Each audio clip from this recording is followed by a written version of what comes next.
जुन बेलासम्म राज सिंहासनमा राजालाई देखिँदैन, यी आँखाले देख्दैन, तबसम्म प्राध्यापक डाक्टर रामप्रसाद उप्रेती मर्दैन।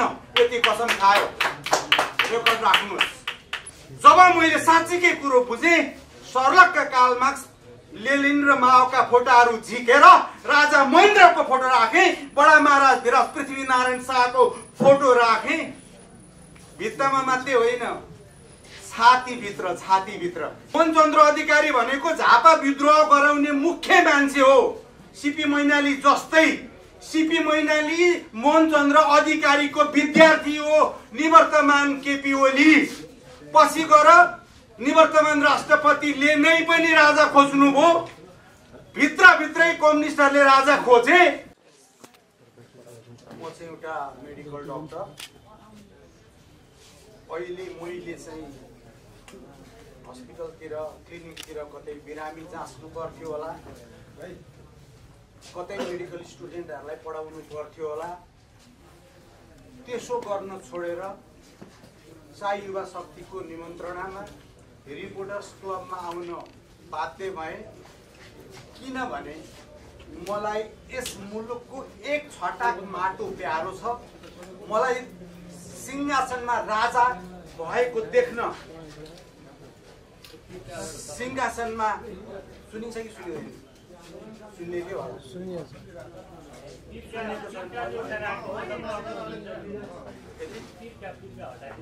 तिर्कामा छुइनँ म, यो अग्लो मान्छे अग्लो। म धेरै बोल्दिनँ किनभने अरू प्रोग्राम पनि रहेछन्। जुन बेलासम्म राज सिंहासनमा राजालाई देखिँदैन, यी आँखाले देख्दैन, तबसम्म प्राध्यापक डाक्टर रामप्रसाद उप्रेती मर्दैन। यति कसम खायो। रेकर्ड राख्नुहोस्। किनभने अहिलेसम्म खाएका सबै कसम पुगेका छन्। र मलाई जब म बच्चा थिएँ, मलाई टिको लाउने बेलामा मलाई हजुरबुवाले भनेको, अलिक ठुलो हुँदाखेरि बुबाले भनेको, जहिले पनि तिम्रा लागि ईश्वर दाहिना हुन्, राजा दाहिने हुन् भनेका छन्। अस्ति नारायण हिटी जाँदाखेरि दसैँको बेला थियो, राजाको हातबाट टिको पनि लाउन पाएँ, राजालाई भन्न पनि पाएँ सरकार सिंहासनमा सरकार बिना खाली भयो, म टुरो भएँ, नेपाली जनता टुरो भए भन्ने कुरा गर्दै थिएँ। मौसुफ सरकारले च्याप्पा हात समाती बक्सेर बेला आउँदैछ भनेको छ मलाई साइलेन्टली, बेला आउँदैछ नाच्य भनेको त्यो छोएर। त्यसकारण खेमरा सरले त भनिसक्नु भयो, विशेष गरी प्रजातन्त्र प्रेमी भनौँ अथवा काङ्ग्रेस पार्टीको कुरा गर्नुभयो। अलिकति कुरा म कम्युनिस्टको भन्छु। मैले मेरो हजुरबुवालाई चिन्नुभन्दा पहिला कार्ल मार्क्सलाई चिनेको। म त झापा विद्रोहमा हुर्केको मान्छे। जुन बेला म बच्चा थिएँ, उतापट्टि नक्सलाइट मुभमेन्ट थियो, चाइनामा कल्चरल रिभोल्युसन थियो। त्यतिखेरका नेताहरू सीपी मैनालीहरू लगायतका निवर्तमान प्रधानमन्त्री केपीहरू हुनुहुन्थ्यो। हातमा रेड बुक दिएर कार्ल मार्क्सलाई, लेनिनलाई र माओलाई पूजा गर्न सिकाउनुहुन्थ्यो। तर अलिक पछि मैले बुझेँ, जब मैले साँच्चीकै कुरो बुझेँ, सर्लक्क कार्ल मार्क्स, लेनिन र माओका फोटोहरू झिकेर राजा महेन्द्रको फोटो राखेँ, बडा महाराज धिराज पृथ्वीनारायण शाहको फोटो राखेँ। भित्तामा मात्रै होइन, छातीभित्र।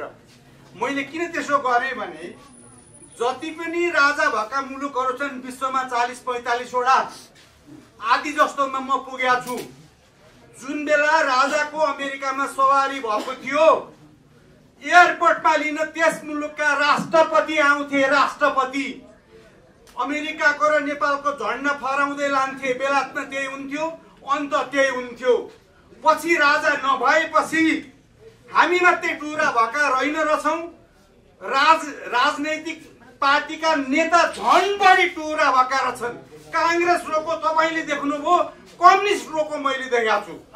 राजा बिना त टुरो भयो भाइ भन्नुभयो मोहनचन्द्र अधिकारीले। मोहनचन्द्र अधिकारी भनेको झापा विद्रोह गराउने मुख्य मान्छे हो। सीपी मैनाली जस्तै सीपी मैनाली मोहनचन्द्र अधिकारीको विद्यार्थी हो। निवर्तमान केपी ओली पछि गएर निवर्तमान राष्ट्रपतिले नै पनि राजा खोज्नुभयो, भित्रभित्रै कम्युनिस्टहरूले राजा खोजे, गीता पढ्न थाले। मुलुकमा राजा छैन भने हामी छैनौं, नेपाल छैन भने विश्व छैन। यो कुरो चाइनाले बुझ्यो, यो कुरो इन्डियाले बुझ्यो, यो कुरो बेलायतले बुझ्यो, यो कुरो 12 बुँदले लगाउनेहरूले बुझ्या छन्। धेरै कुरा नभनौं भन्न धेरै कुरा मन थियो, अरु फेरि कुनै प्रसङ्गमा भनौला। तर नेपालमा राज संस्था आउनुभयो र अब 6 गते 7 गते हुने आन्दोलनमा प्रोफेसर डाक्टर रामप्रसाद उप्रेती मात्रै छैन। मेरा पछाडि थुप्रै डाक्टर छन्, थुप्रै नर्स छन्, थुप्रै प्यारामेडिकल छन्, थुप्रै हेल्थ प्रोफेसनल छन्। हामी सबै जोडियौं राजाको लागि, राज संस्थाको लागि, मुलुकको लागि हामी सबै जोडियौं। यही प्रतिबद्धता म जनाउँछु, अरूलाई बोल्ने मौका दिन्छु। कुनै कुरा दोहोर्याउनु परेन। मुलुकको बेहद माया छ।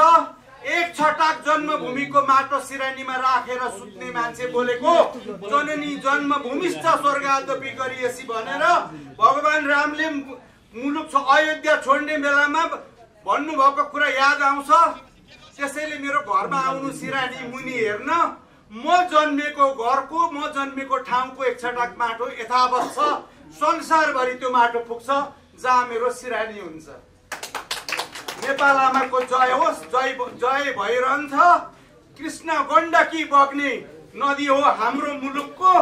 तिम्रा मुलुकमा पेट्रोल होला, तिम्रो मुलुकको पेट्रोल पाइन भने मेरो गाडी बन्द हुन्छ। तर मेरो मुलुकको पानी पाएनौ भने तिम्रो प्राण बन्द हुन्छ, तिम्रो प्राण बन्द हुन्छ। संसारको सबैभन्दा धनी पानीको लागि धनी हो, हीरा मोतीको लागि धनी हो, कल कारखानाको लागि धनी हो। मैले भने होइन। नेपाल विश्वको सबभन्दा सुन्दर मुलुक अरूले भने, नेपाल संसारको सबभन्दा धनी कन्ट्री भनेर मैले भन्छु। फुर्सदमा प्रमाणित गरिदिन्छु। अमेरिका भन्दा, बेलायत भन्दा सम्पूर्ण युरोपलाई पाल्ने मेरो एउटा युरेनियमले हुन्छ। एउटा युरेनियमको डल्लो बेचे भने सबै युरोप पाल्न सकिन्छ। नेपाल आमाको जय होस्। राष्ट्रिय झण्डा छ। यो राष्ट्रिय झण्डा कसले डिजाइन गरेको त्यो मान्छे पनि मलाई याद आउँछ। र यस्तो झण्डा अन्त छैन, यस्ता राम्रा मान्छे पनि अन्त छैनन्।